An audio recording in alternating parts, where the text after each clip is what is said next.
You got a charge off or collection from one of these companies right here. Watch this video of this lady explaining how you can get it removed. If you have any of these creditors reporting a charge off on your credit report, I need you to stop and save this video because I'm going to show you how to get that account removed, especially when it keeps coming back verified. The very first thing you need to do is what we call the cleanup. You need to make sure you clean up all of your personal information. You should have one name, one address, no phone numbers, and no employers listed on your account.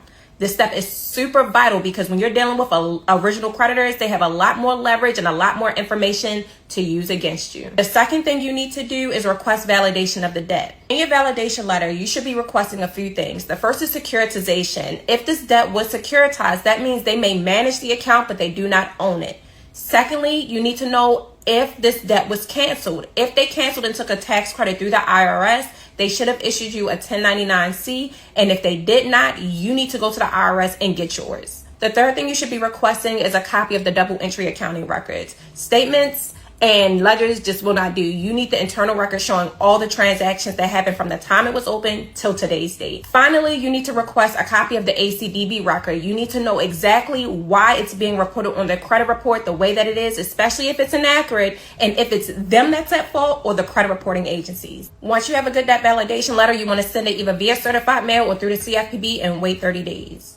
After the 30 days, if it does come back verified, this is where you need to not give up and breathe. At this point, you're going to be requesting a method of verification. You're going to ask them exactly how they validated this information. You want the time, person, entity, systems used in order to perform this investigation and when it took place.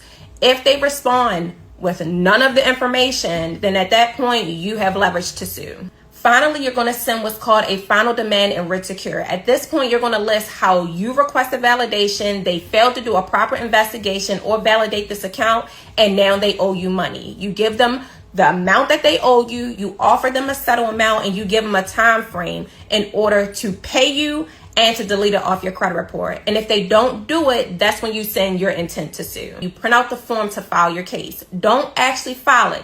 Fill it out, sending your intent to sue, and then you're going to send that off to the creditor with a certain amount of days to respond. If they do not respond and they do not delete, you file your case. If you guys need step-by-step guidance on exactly how to do this process, comment guide below and you can get access to my ultimate disputing guide that walks you through this process step by step.